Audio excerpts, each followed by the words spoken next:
Next topic है जी binding energy. Energy required to bind the nucleons in the nucleus, मतलब nucleus में उनको बाइंड करने के लिए जो एनर्जी रिक्वायर्ड है न्यूक्लियॉन्स को, उनको क्या बोला जाता है? Binding energy. अब ये एनर्जी आती कहां से है? अभी लास्ट टॉपिक हमने पढ़ा मास इफेक्ट। मास इफेक्ट क्या होता है? अगर हम बात करें कि जो हमारा rest mass is sum of rest masses of nucleons, sum of rest masses of nucleons is greater than mass of nucleus, ठीक है जी। sum of rest masses of nucleons is greater than mass of nucleus, या आप कह सकते हैं rest mass of the nucleus, ठीक है जी। तो मास इफेक्ट आ जाता था, अभी पढ़ा हमने A minus Z M N plus Z M P minus M N, ये हमारा मास इफेक्ट। ये क्या है हमारा मास इफेक्ट, ठीक है जी। अब ये मास गया कहां? आइंस्टाइन ने क्या बोला था? मास किस में कन्वर्ट हो जाता है जी? एनर्जी में। और एनर्जी किस में कन्वर्ट हो जाती है? मास में। अब ये जो मास गायब हुआ है वो कहां जाएगा जी? किस में कन्वर्ट हो जाएगा? Energy. That energy is called binding energy. वो आएगा delta M into C square. वो क्या आएगा जी? Delta M into C square. अगर हम बात करें डेल्टा एम की, तो डेल्टा एम क्या है? A minus Z M N plus Z M P minus M N into C square. तो ये क्या हो जाएगा जी? Binding energy. ये क्या हो जाएगा जी? बाइंडिंग एनर्जी, ठीक है जी। बाइंडिंग एनर्जी समझ आएगा? जो मास गायब हुआ था जब न्यूक्लियस फॉर्म हुआ, वो जो मास गायब हुआ उसी ने क्या करी जी? बाइंडिंग एनर्जी क्रिएट करी। एक और डेफिनेशन भी बोल देता है कई बार, वर्क डन। लिखना चाहते हो लिख लो, पर यही बहुत है वैसे तो, बस सुन लो। Work done in removing a nucleon from the nucleus is also called binding energy. Work done in removing the nucleons from the nucleus to the infinite distance is called binding energy, ठीक है जी। Simple यही है जी। Next है जी binding energy per nucleon. Binding energy per nucleon, binding energy divided by number of nucleons. जैसा कि डेफिनेशन नाम ही तो है, बाइंडिंग एनर्जी पर न्यूक्लियॉन क्या होगा? Binding energy divided by mass number is called binding energy per unit. Binding energy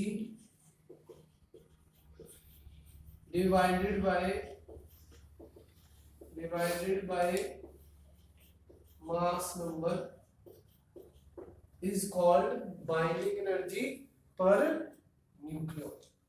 इसमें एक very important point याद रखना, greater the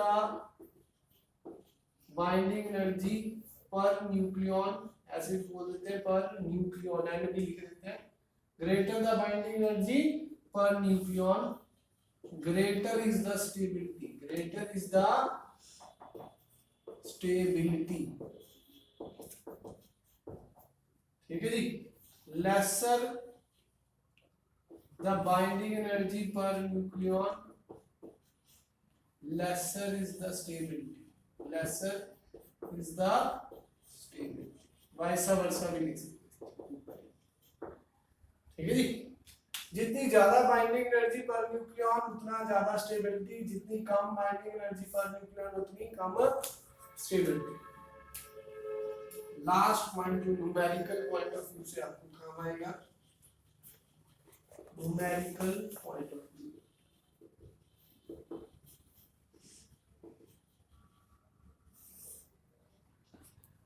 Mass defect always AMU में आएगा, एटॉमिक मास यूनिट्स में आएगा। किस में आएगा जी? Atomic mass unit. Mass defect किस में आएगा? Delta M is always in AMU, या आप कह सकते हैं स्मॉल यू में होगा। ठीक है जी। तो बाइंडिंग एनर्जी हम स्ट्रेट किस में निकालते हैं? MeV में। किस में निकालते हैं जी? MeV में। अब 1 AMU में कितना बाइंड वो होता है? MeV 1 AMU में कितनी एनर्जी होती है MeV में? लास्ट टू लास्ट लेक्चर में कराया था 931 MeV एनर्जी होती है 1 AMU में।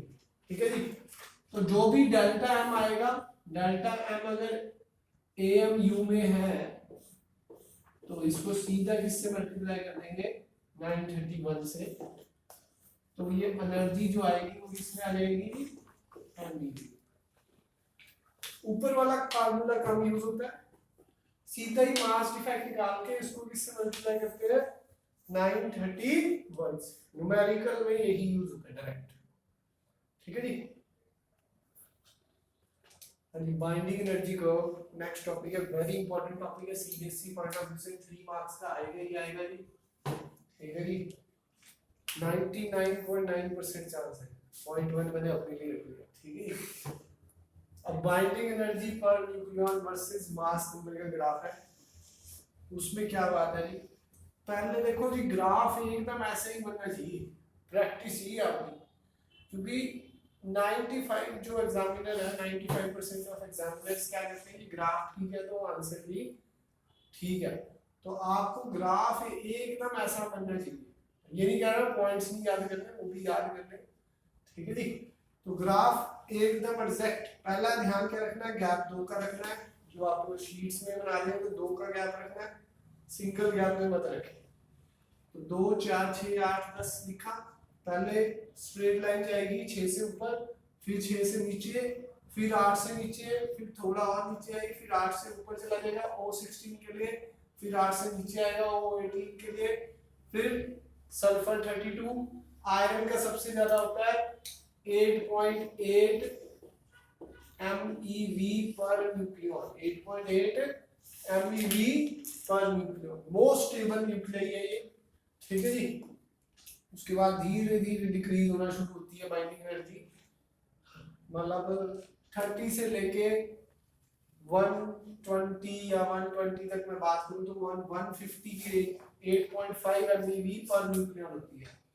30 टू 120 या किसी बुक में 40 टू 120 लिखा हुआ है, तो एवरेज बाइंडिंग एनर्जी क्या होती है? 8.5 MeV पर न्यूक्लियॉन। तो पहला पॉइंट क्या आएगा? अभी इसके बाद की बात नहीं करेंगे। पहला point, for small nuclei, for small nuclei binding energy per nucleon,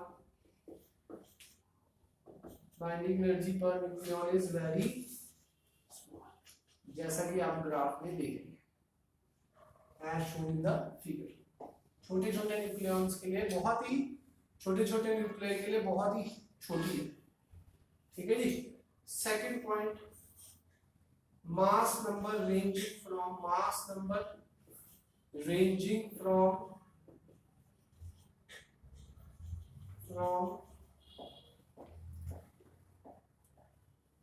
2 to 20, आप कह लो 4 to 20। ठीक है जी। There are well-defined peaks and dumps भी कह सकते हैं, पीक्स भी हैं और डम्प्स भी हैं। ठीक है जी। और क्या बोल सकते हैं इसको नाम, या आप कह सकते हैं there are well-defined peaks corresponding to some nucleons, corresponding to some nucleus with respect to their neighbor, with respect to their nucleus, some nucleus with respect to their neighbors।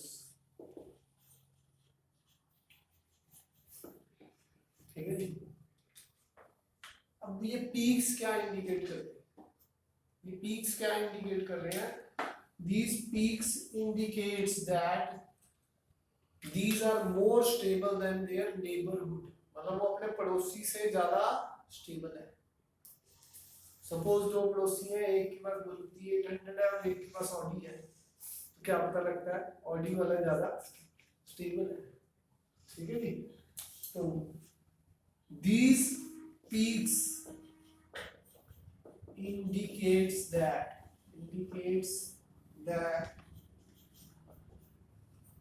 these are more stable than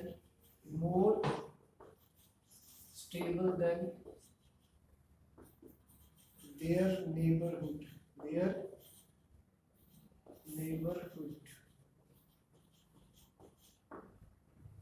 ठीक है जी। 2 point हो गए जी।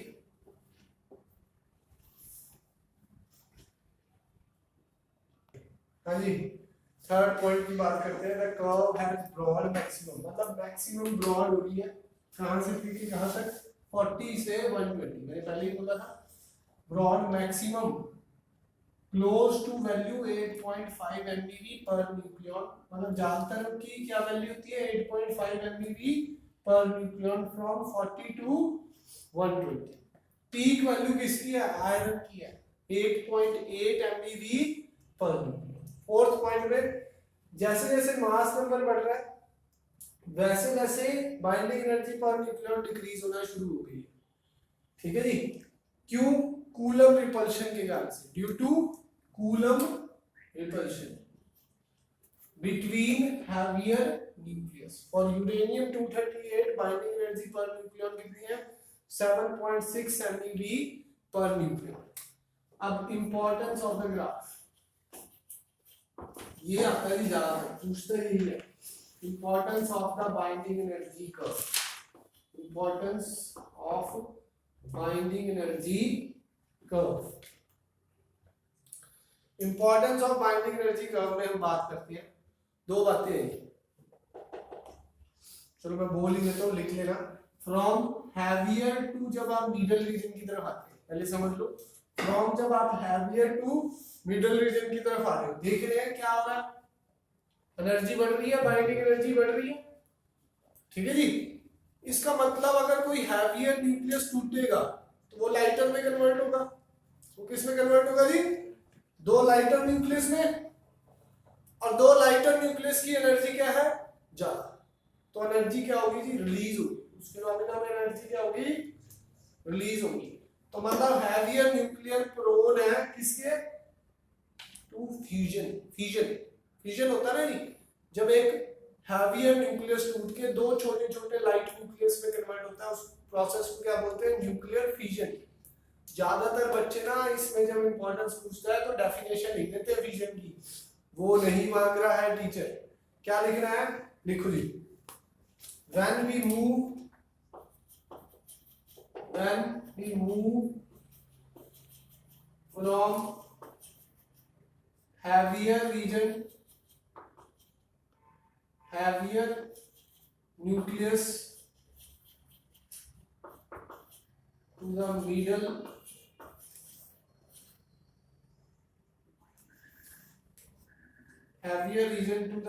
region of the graph, heavier region to the middle region of the graph,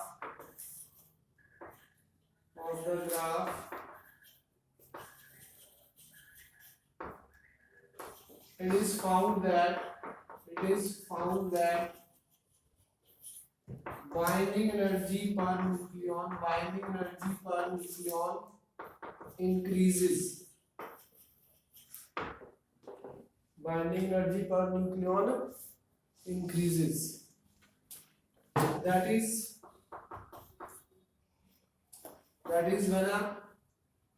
when a heavy nucleus broke into two lighter nucleus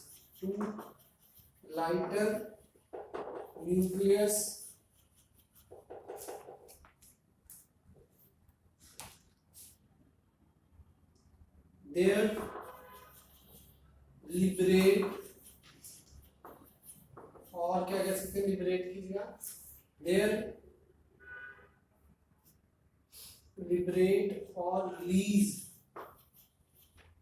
there is a release of energy, there is a release of lot of energy, which is the basic principle of fission, which is the basic principle of fission, nuclear fission.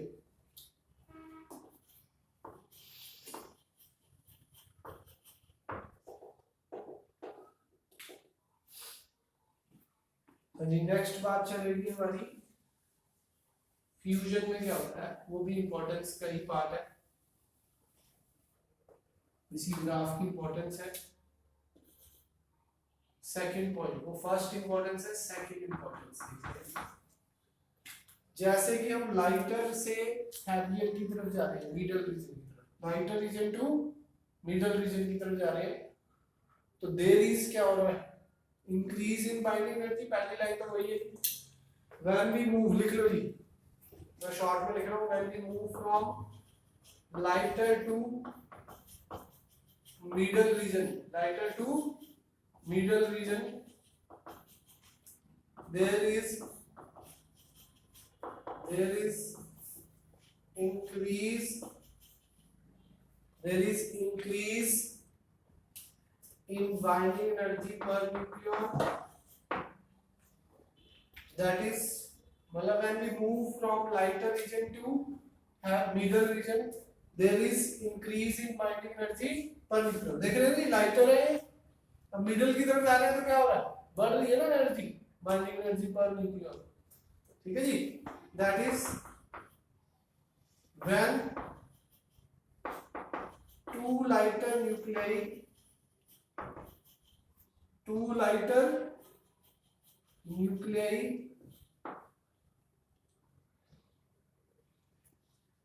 Fuse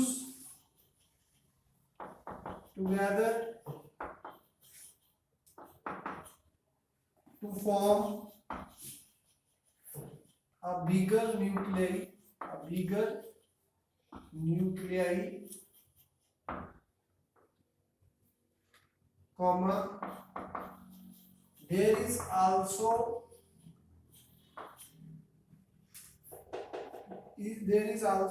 a release of energy or liberation of energy, there is also a release of energy which is the basic principle of, which is the basic of nuclear fusion, which is the basic of nuclear fusion। ठीक है जी, very important topic है, 3 number का पक्का है।